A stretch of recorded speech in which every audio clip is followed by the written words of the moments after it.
Yo, my name is Liam Donahue, and this is my Trends and Forces final project for the spring 2023.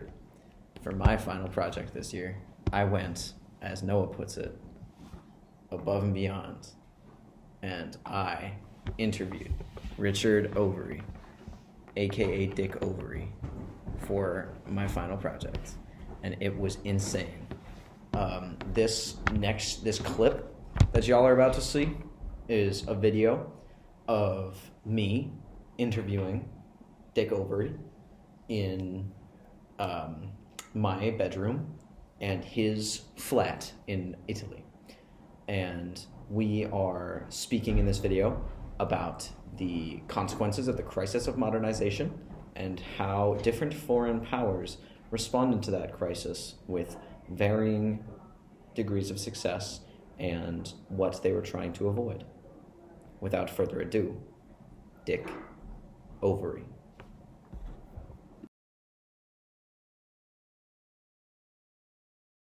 You thought I was leaving you, didn't you? No, there's more to talk about. Freaking. This whole thing is, we're talking about, obviously, Dick Overy's book, The Interwar Crisis. And in the interwar crisis, he unpacks a lot of shit, but most notably in the middle of the book, around chapter 3 or 4, because as you know, he separates the book into 7 chapters, and around chapter 3 or 4, that's when he starts talking about this crisis of modernization, including a quote on page 35, the baleful influence of modernization after 1918 on peasant, artisan, and the traditional middle class provoked a widespread response. The conservative masses reacted to the crisis they faced with growing anger and desperation. Now, truly without further ado, Dick Overy. So in the interwar crisis, you examined the rise of authoritarian regimes during that period. How do you see the relationship between the crisis of modernization that you wrote about and the emergence of these regimes, and how did they differ from one another in their approaches to the crisis? Well, the authoritarian regimes responded to the crisis in rather similar ways, actually. They basically opted for dictatorship rather than democracy. They developed the charismatic leadership in Hitler, Mussolini, and so on. All of them had ambitions to remold society along what we would regard, I think, as conservative lines. And they were all interested in the idea of an active foreign policy. In the case of Mussolini and Hitler, territorial expansion. What they rejected, all of them, were the values of the West, as they saw it.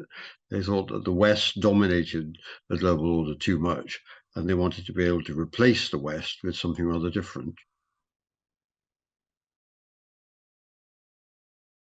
So a little bit about what we just talked about. Richard Overy was basically talking about how, in long story short, the response to the crisis of modernization was basically the same everywhere. And that was just facing it as not an issue.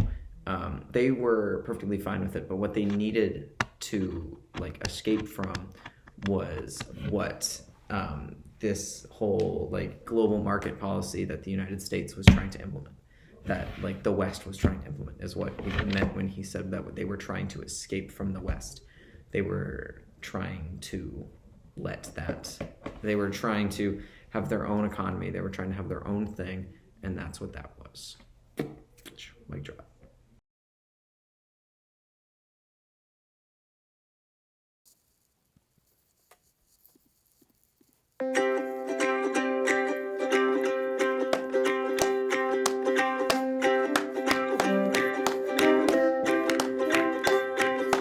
Trends and Forces is my favorite class. Noah Hoskins, you're the best, yeah. Everything I learned in Trends and Forces, I remember now. Trends and Forces is my favorite class.